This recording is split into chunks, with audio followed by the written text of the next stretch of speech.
Excavation Profits Podcast by Excavation Marketing Pros. Interviews with successful excavation and septic business owners, revealing how they market and grow their business in today's economy. Hear directly from the most successful leaders in your business and discover what they're doing to keep their phone ringing, equipment running, and businesses booming. Now your host, Scott Andrews. Well, hello, everyone. Welcome to another edition of the Excavation Profits Podcast. Thank you so much for tuning in today. And we have a very special guest with us today, Mr. Andrew Drish. How are you doing, Andrew? Hey, I'm doing great. How are you? Doing very good, thanks. So I saw what you got going on with SmartcrewHQ. And for those that don't know, this is a really cool new app for Dirtwork contractors. And we're going to get into that in a little bit. But before we do, Andrew, can you kind of share a little bit about yourself, your background for those who don't know you? Yeah, definitely. We'll get into that side of things, and I think if you're a small dirt work company, you're going to find this really interesting. How I got into this. So my family, we've got a 3-generation construction company. My grandpa started in 1952. Dad went into the 80s. When I was 13, I started working with my dad. And he put me in a trench and handed me a shovel. And he's like, I'm going to teach you how to run a shovel this summer so you learn how to work hard. And I learned how to work hard that summer. And I learned also how hard this work is. And that eventually pushed me, I decided I didn't want to go into the family business. And so long story short, I got really interested in business, and that got me really interested in technology. And I've spent the past 20 years in the tech world, and I built and invested in and advised a handful of tech companies. And I was off doing that. And then a little over a year ago, my cousin called me out of the blue because my cousin's taking over as the 3rd generation. And they were having some challenges because if you're in this, the family transition of power is always a gnarly one because you have to figure out the buyout, and my dad has 2 brothers in it. And so they were trying to navigate that, and they asked me for some advice on it. And I looked at it, I looked at the business, and I just wanted to put some tech in to help make the business more profitable. And I looked at the market, and the market for construction tech is absolutely atrocious. You have little time tracking apps that don't do all the stuff that you need to. You have your jobbers and your Trellos and project management stuff that isn't really designed for you. And then you've got your high-end expensive Trimble HCSS stuff, but they quote us $30,000 to just get a setup fee going for this thing. And the tech's just, it's bloated, it's complex, it's archaic. It was built 30 years ago. And nothing was built for small dirt work guys. So I had my tech team whip up a prototype, and I was like, Dad, if I were just doing everything custom for you, this is what I would build and how I would build it. And he looked at it, he's like, man, if you built this, we would buy this from you. And my dad hates spending money. So I was like, well, how much would you want to pay for it? And he's like, I don't know, $600 a month or so. And I was like, interesting. And so I cold called a bunch of contractors, which was so much fun because contractors love getting cold calls. And but I got a couple, and I showed it to them, and I had people tell me they've been looking for this software for 10 years, and I had a bunch of people come on board. So we spent a year promoting or building this software, and then ConExpo heard about what we were doing, and they asked me to come speak at their small business day and share it with people. And then we just got flooded with interest on this thing. And so, we're full throttle moving forward with this. We've got people on it. We're in private beta right now, and it's just been rocking. That's how it all came to be. That's how we got started in this world. I haven't built a construction company. I've never operated one, but I know software, and I'm really good at keeping software simple, which is what we need as small contractors. We need simplicity, and we need to be able to handle all of the stuff that manages the business side of things. And so that's how we got started with it. So what sort of pain points or problems did you discover either through working with your dad or with other contractors that this is helping to solve? Yeah. So, I mean, if you're trying to manage the business, depending on your size, You either run on paper and Excel spreadsheets, or you try and patch together a time tracking app with some Excel sheet, maybe a job or something. But none of the data is centralized. The biggest issue is like we'll run a $2 million job, and we have no idea if that job is profitable or not until it's over. And it is impossible to run a business that way. Because we do payroll every 2 weeks. We're on paper time cards. It takes a week to enter. All the data is in QuickBooks. We can't query it. We can't get the data. So we're like 4 weeks out from getting any data. So the first thing I wanted was real-time data. So I wanted to be able to put a bid in, and then based off the bid, based on all of our budgets and cost codes and things, I wanted to see real-time metrics within 24 hours of how we're tracking on a job, so that we can say, if we're doing a 2-month job and we're 30 days into it, we're halfway through the job, we can see what our labor burn is. And so we can say we're 70% through our labor budget, we're halfway through the job, guys, we're way behind on this and we got to hustle. So that was like the main first thing that I wanted. And then as I started showing it, people asked for all these other things like equipment service records.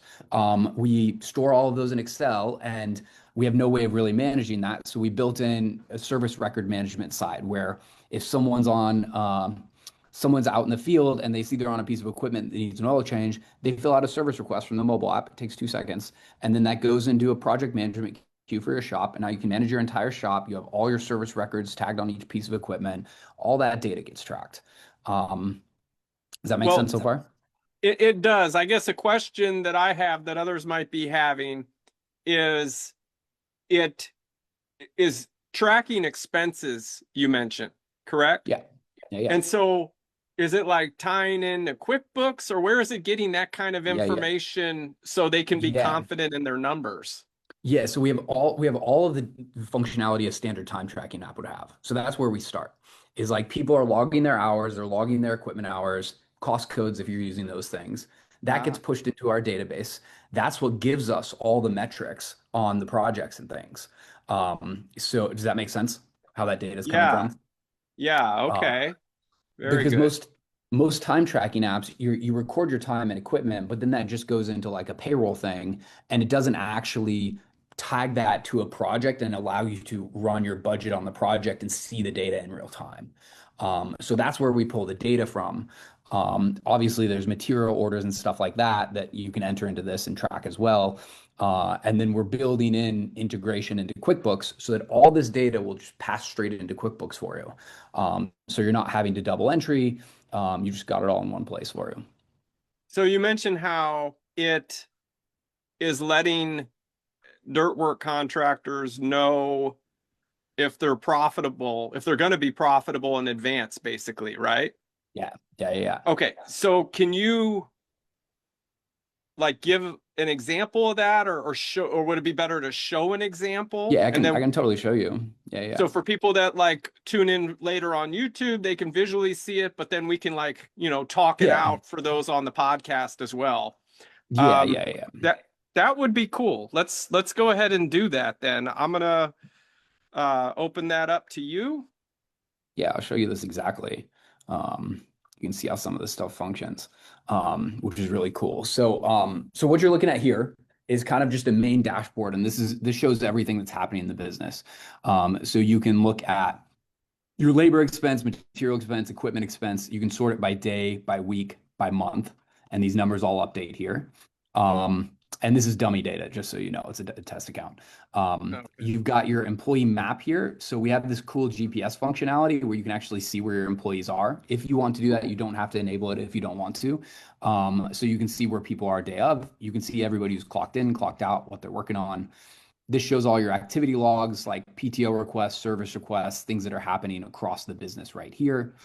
This is your field notes. So when people post project updates, these all get posted here. I'll show you what that looks like in a second.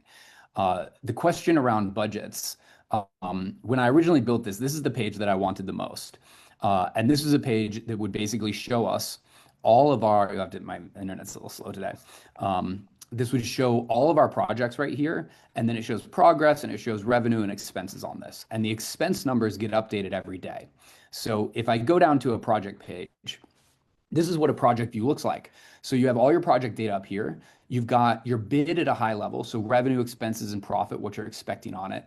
And then your expenses get broken down into your labor budget, your material budget, and your equipment budget. Others for change orders or change orders, things like that, subcontractors and things. So as employees log their hours every single day, all these hours get shown up right down here. Your equipment hours get shown up right here, and then your budgets get updated right here.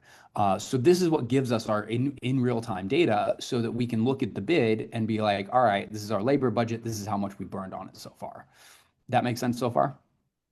Very nice. Yeah, that's pretty simple, straightforward to understand. Yeah. It's so simple. That's why people love it, because it just like it happens automatically, and this is just a really easy interface for it. If you're a larger company and you're tracking bids at the cost code level, you can also do that down here. I don't have an example in this here, but you can basically, you would have all of your cost codes here. You have your budget for it. You have your actual and your variance right here. So then you're getting a deeper layer than just like labor, materials, and equipment. You can actually see, if it's site prep, you can see how much on the site prep side you've burned through. So then you have a clear view of your numbers and your profit margin in real time on the job. Then is this also used as a bidding tool, or not a bidding tool, but like are contractors using this to give quotes and estimates? Yeah.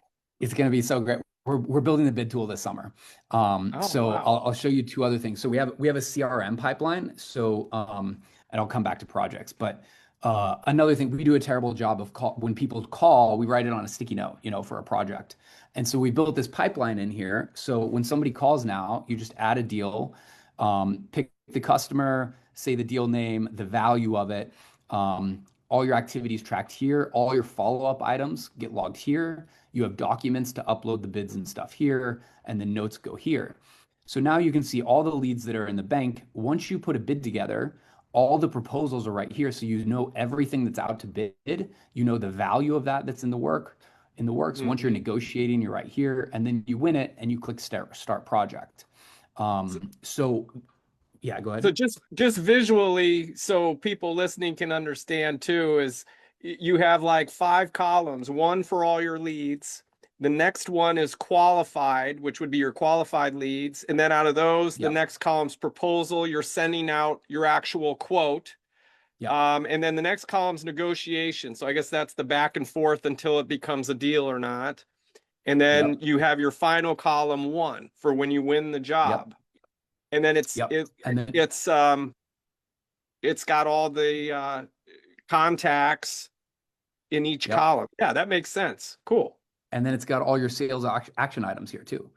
So all your follow-ups, who you need to talk to, stuff you need to put together for it. So the idea where we want to get to with this is like, we want to have everything vertically integrated into one place, because that's how you have software that's great. Is like customer calls, you track it in the pipeline. This summer, we're going to build the bid tool out so you can actually put the bids together in this thing. And then once the project's run, you hit run and you can run and track the data straight off of the bid. So that's where we're going with it. Very nice. Back on the project page. So we talked about the project details and the financials and the tracking on it, but we also have this space here for documents. So if people need site plans, safety maps, or safety docs, maps, like any of the stuff they need in the field, you upload it here. It's available in the mobile app. So then they have it right on the field with one click. When they're in the field, our clients love this thing. So we have a thing called field notes. So they click on the project, they just take a photo, they type in what they got done for the day. So then you have like a whole list of all your project updates in one place. And the point of this page is that if a client calls and they're like, what's going on with this project? You bring this page up and you already have all your data. It's all organized. You know all your project updates in one place. And you can just manage that stuff so much better. That makes sense? For sure. Yeah. I like that. Yeah. Very clever. Yeah. It's super cool. So this is like the first thing that I wanted. And then as I started showing it to people, then they wanted this side into it. And what this is for managing all of your equipment. So we treat each piece of equipment like you would treat an employee. So it has a profile, it has an hourly rate assigned to it. You have fields to track VIN numbers, purchase price, year bought, all of those things. Every hour that gets logged on the piece of equipment gets logged on this equipment profile page. So you can see all the history of what projects it was on, who the operator was. But then we have all of our service requests here too. So you can upload anytime you do an overhaul, you do maintenance on something, you can enter all of this in. You can put your parts cost, your labor cost on it. You can upload receipts, parts numbers, air filter sizes, all of that stuff that you need to track. And the idea with this is like if you track your maintenance records well and you sell it, you can give this to the buyer and you should get a premium on it because you have all this data here to justify the price on it. That makes sense? Very nice. So this really goes a long way to making sure the contractor business owner knows their numbers. Oh yeah. That's Yeah. great. And then another piece on the equipment side, we got audited by the DOT and it was like extortion. Like we had to show all our records for 3 years and it was brutal. And so we put in a DOT form in the mobile app where when somebody hops on a truck and trailer, they do the standard DOT checklist, they submit it, it goes on the equipment profile. So if we ever get audited in the future again, all we have to do is export all this data, give it to the auditor, and we're done with it. So that's why we have all that. And Very then nice. on the service piece, it's so hard to track all of these things because when you're in busy season and you see a parts falling off on a piece of equipment, you can't just get to it right away. So in the mobile app, they submit a service request. They say what the piece of equipment is, what's wrong with it. And then all that goes into a service queue. So here, this becomes your project management system for your shop. So now you can see every piece of equipment, what the service request is on it, how urgent it is, and then what's getting worked on in the shop in real time. Mm-hmm. Now, what is the learning curve on this? From what I see, it looks pretty simple to operate, but what has the learning curve been for the typical business owner that gets into this, and how do you guys support them in that? Yeah, we're fully in it with you. Like we'll help train your staff on this and get this thing going. My philosophy on software is that great software should not need a user manual. Great software should feel really intuitive and really natural. And so everything that you're doing in this software is stuff you're already doing. You're doing it through Excel, you're doing it through, databases or little apps and things like that. We've just simplified all of the inputs on that side of things. So there is a little bit of a learning curve on this thing. Probably 4 weeks or so of really playing with it to get all the features. I mean, it's a powerhouse. There's a lot of things that you can do on this, but the interface is simple enough that it's not a complex powerhouse. And what I mean by that is most construction tech was built by a contractor who was successful in contracting, and then he went into the software side. And the mistake they all make when they do that is they hire software engineers to get everything started, because engineers are great at building things, but they're notorious for overcomplicating things. And so you end up with a piece of software that can do a bunch of things, but the user experience is so bad that people won't want to use it because it's not intuitive and it's too complex. I'm a software first guy, so I look at everything through the lens of simplicity and reduction. How do we keep the software as simple as we possibly can while giving you all the features that you need? So that's what we really want this to be as simple as possible. So with the messaging, I see it does messaging as well. How would that work? Yeah, so we have two things in here. So, a lot of guys do your daily huddles in the morning. Some people will send a text message or an email. So we built a dispatch program where you can post an announcement here. You can say, hey, here's what today's plan is. Crew 1, you're going to this project. Crew 2, you're going here. Bring the dozer, bring fuel. And you can post this, and then this gets sent as an alert to everybody's phone, so they have their marching orders for the day. So you can select it to individual people, you can break it by crew, or you can send it to the entire company. So we have that side for just your one-way announcement kind of communication. And then we're building in instant messaging into the app as well. So you can break your team into crews, and they can have a text thread, an instant message thread in the app like you would have as like a WhatsApp, because what we have now is like we'll juggle 7 different iPhone threads with different groups of 5 people and 3 people and 2 people. And so we want to put all that into one place. And then that way you own all of your data. It's all tracked in the app and everything. This is primitive. We're still dialing that one in, but we've got the baseline functionality for it. Very nice. Very nice. So it's got the desktop app, it's got the smartphone app. I'm sure it works great on tablet. Yep. What are some of the things that your clients using this have said they love most about it? Yeah, the data is huge. People love getting the data piece. The field notes piece, so one of our clients loved the field notes. They made it just standard operating where everybody has to submit a field note at the end of the day. Because when you submit the field note, when you get to the project in the morning, you can just click on the project, see the note from yesterday, see what got done, and then you know what needs to get done the next day. So they love that side of things. I've had some people just sign up for the equipment service records because there was a company on Fleet EO. They were paying $6,000 a year for basically tracking maintenance records and things like that. And so we had people sign up just for that piece. One of the other pieces, and this is going to depend on your management philosophy, but we have this GPS functionality where you can build geofences around projects. And so you can use the geofencing to autofill somebody's time card. So you can set this up so that you drive into the shop in the morning and it'll automatically clock them in based on their location. And then they get to project 1, it'll auto log their time on project 1. And then when you look at their time cards for the week, you can see this here. This is like like a standard QuickBooks time card functionality. You see their entire week, check in, clock out time, broken down by project. But if you scroll down here, okay, that guy wasn't driving around there. Let me see if Kevin was. Well, you can see all the map functionality here. I don't know why this isn't showing right now. Yeah, go ahead. To get the GPS to work for employees and team members, how does that work? Like they have it on their phone on the app, and then it's able to track them like that, so you know where they are?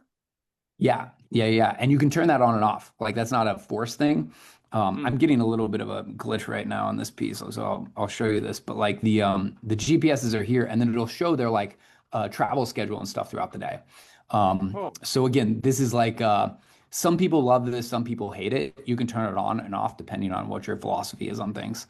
Kind of like Big Brother's watching. You may. So I get it. Is that kind of what it is? Like you. Well, some people really feel that way, and they don't want that. We don't share any location data when people aren't clocked in. It's only when they're in. And then, but some people really love it because they hate filling out time cards, because it's a pain. So some people just want to drive around and have it log their time card for them. And so that's why they want that side of things. Yeah, that makes sense. That's easier on everyone.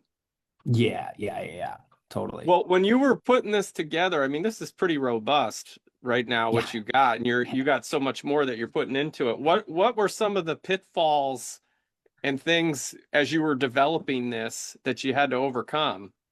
I mean, first thing is like figuring this whole thing out because I have no experience in construction. I don't know anything about it. And so just understanding all of the workflows. So I would go to people's offices and I would sit down with them and I would watch how they entered all their data, how the documents would move, what the workflows and stuff would be. So it was just really challenging to sort that piece out. And then from a data architecture standpoint, there's so much complexity going into this thing. That part was really difficult. Another thing, this is going to sound really trivial, depending on what you guys are, but if you look at every time tracking app, with geofences, they use circles. So you put a pin and you put a radius and it's a circle. And then that gives you your kind of blueprint of where people clock in and out. But we'll do projects that are like a 3-mile road and you can't have a circle that's 6 miles wide, and so we have the ability to draw polygons on the geofence thing. It sounds really simple. It's a engineering nightmare. So we figured stuff like that out. That's been the hard piece, but it's been so I'm really in touch with all my customers. I talk with them all the time, and they're basically guiding us and telling us all the things that they want. And because we're only focused on small dirt work contractors between like 5 and 50 people, all of those companies pretty much have the same use case. Versus if we were selling to HVAC or plumbers or electricians, you have completely different issues. And so this is allowing is that it feels to everybody like they're getting custom software built for them, because we're only on one vertical. Mm-hmm. Yeah. And so if they're doing any type of excavation, demolition, trenching jobs, all that Yeah. stuff, this would be right up City their sewer alley. water. Yeah. Yeah. City sewer Mm-hmm. water. We've got rock crushing companies. We got asphalt companies. Um, it, it's the standard through line is like heavy equipment dirt work. The other thing with tech is like a lot of the big players in the software space are built for vertical builds. You know, Builder Trend, Contractor Foreman, all those companies are designed for vertical building. And again, completely different use case, completely different workflows, than somebody Mm-hmm. doing dirt work. Nice. Septic companies, we've got septic companies too on it. We're going to build in a recurring project view so that septic companies, when they have their maintenance contracts, can run all those through here. Um, that's in the pipeline as well. Oh, very nice. Awesome. So how can people learn more about Yeah. Do you want to see the Smart mobile Crew side? HQ and Do you want to see the mobile side? I would love to see the mobile side. Let me see if I can get it up. Because the mobile And that's side is got to be awesome. typically the most used view, I would think, with the contractors, right? Yeah, exactly. And the thing with the mobile side is like my dad is 65 years old and he hates technology. So I had to design this for him, which means it has to be really simple, big buttons, big words, and then like as simple as we possibly can make it. So you can see I'm clocking in here. I select a project for the day. Your top recent projects always go to the top, because you're typically working on the same three things. And it does Um, have a nice big font, by the way. I like that. yeah, It yeah, is yeah, yeah. Totally, right? And so you got big that, buttons, you can big call. font. That should be the rule for every Yep. app. I know, man. And then I'll show you one other little feature I put in here. So like so here you can see I'm clocked in, I'm on the project, I've got my activity code here. If I want to switch it, it's so simple. That's going to disable my geofence on it because I'm not in a geofence location. So I just go from shop, I go to this project, your cost code, you have a default cost code that auto pops up, and you switch. It's 2 clicks. And now you're on a new project. Hmm. This this updates your timeline. So this is your card for the day, your time card. You can look at your week. You can track your overtime hours, see if you're on track or not. But I'll show you this functionality that's really cool. So when people go to clock out at the end of the day, their time card pops up. They can edit it, change things if they need to. And then you can add any notes, if there's things that you need to communicate to the admins. But we put this microphone thing here, and this is for my dad because he hates typing with his thumbs on a phone. So this microphone, you click the little button, you say, "Hey, today I got done this, this, and this." And you can see it's super fast, super accurate. So you don't even have to type stuff in. You Oh, can just use your it's voice notes on dictating the everything. speech. Very You can nice. dictate all of it. Yeah. So we've got that. And then on the project side, let me scroll down to shop here. You can click on a project, and then all those documents are here. All your field notes are right here. You want to add a field note. Again, you've got your dictation right here. You take a photo and you're done. It's 3 clicks. And so it makes it really, really easy for people to log these things. Um, Mm. on the reporting side, we have incident reports. So if somebody gets injured or backs into a truck, you need to document that from just legal compliance. So they can fill that out on the mobile app. They can request time off. Everybody's PTO and stuff is tracked in the app, and so you can manage all that in one place. Your service requests, hauling logs. A lot of guys really wanted the hauling logs because you have to have all these tickets that you're tracking. So you can, click here. It's an import or export. You type in the ticket number, take a photo of it, and tag it to a project. And then you're not having to deal with paper hauling logs anymore. So you got all of that. There's a whole bunch more, but this is getting kind of the gist of it. Love it. Yep. Very, very nice. Simple to use. I'm looking at like 5 buttons. Yep. So you don't have to be super techie to use this. That's great. No, not at all. Very nice. And so like, if someone's interested in this, are they setting up a consultation with someone from your team, or how's that work? Yeah. You can go to SmartcrewHQ.com.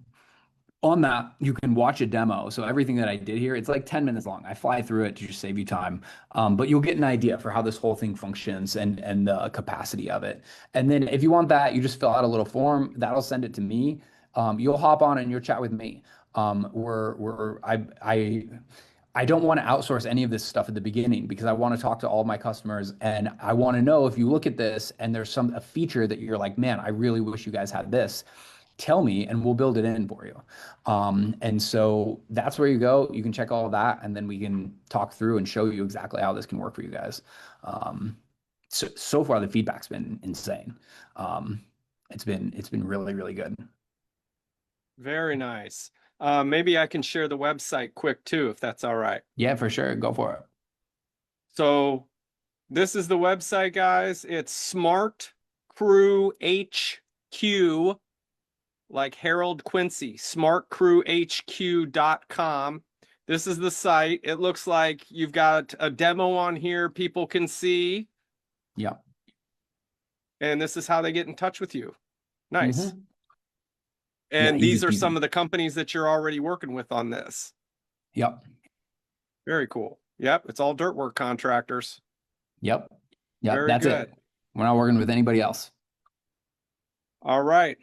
So there you have it, folks. SmartcrewHQ.com. Go check them out. Talk with Andrew. This was awesome, man. Thanks for sharing this. Yeah. And thanks for having me from what on, I dude. see, you're well on your way. That's an amazing app. Thank you. Very cool. Thank you. Yeah, it's been so fun. It's been such a delight. It's been the coolest thing to come back into the family business, I'll tell you. Because, when I didn't go into the family business, it's like, it's challenging. My dad spent 40 years building that thing, and then he's not passing it on to me, And so it's been the sweetest experience to come back into the family business in this way and like help with everything that I spent, 20 years learning in the other world and bring it back into this. And so it's been an absolute delight. I love working with this group of people, and yeah, it's been really fun. I'm happy to help you guys just fill that form out, and I'll be in touch with you. Very nice. All right. Well, with that, I'll go ahead and bring this episode of the Excavation Profits Podcast to a close. Folks, thank you so much for listening, and go check out Andrew at smartcrewhq.com. Hey there, excavation pros. If you enjoyed today's podcast, make sure to like and subscribe to our podcast and channel. Leave us your feedback and let us know how we did. And hey, if you're interested in taking your excavation or septic business to the next level online, make sure you visit excavationmarketingpros.com today and take advantage of our free resources and mastermind group for excavation and septic industry professionals.